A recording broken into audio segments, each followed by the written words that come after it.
La marine britannique est-elle humiliée? Alors que la marine française a déjà envoyé des moyens navals avec le porte-avions Charles de Gaulle, la Royal Navy n'a toujours pas appareillé un seul navire de défense aérienne en Méditerranée orientale, en pleine crise au Moyen-Orient et en Iran. Une humiliation selon la presse britannique. La rapidité française n'a pas manqué d'être soulignée sur les réseaux sociaux. Une vidéo montrant le Charles de Gaulle entouré de frégates, le tout au son de la Macarena, en référence à celle de la Maison-Blanche illustrant les bombardements américains sur l'Iran, a longtemps été en tendance lundi sur X.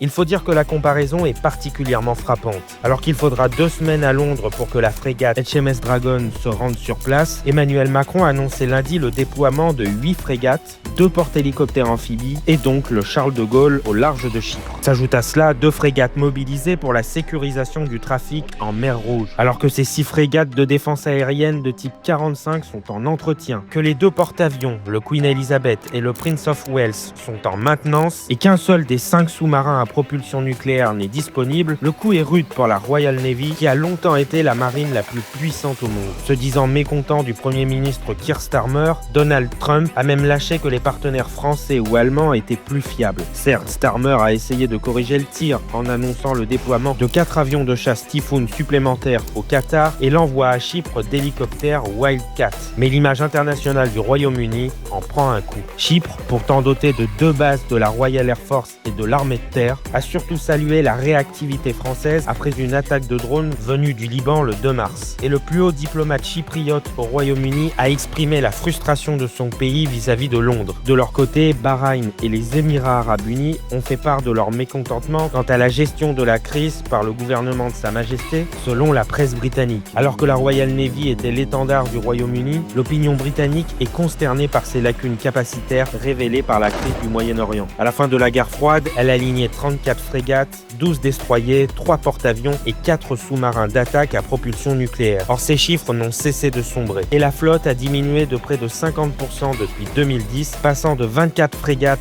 et destroyers à 13 aujourd'hui, auxquels s'ajoutent des problèmes de maintenance, de conception et de recrutement. Pire, du côté de l'armée de terre qui n'aligne plus que 70 000 soldats, soit l'effectif le plus faible depuis les guerres contre Napoléon, pointe la presse outre-Manche. Si Keir Starmer a fait savoir que le porte-avions Prince of Wales se préparait à appareiller dans 5 jours, Donald Trump lui a infligé un violent camouflet sur son réseau social Truth Social. Nous n'avons pas besoin de ceux qui s'engagent dans des guerres après que nous avons déjà gagné.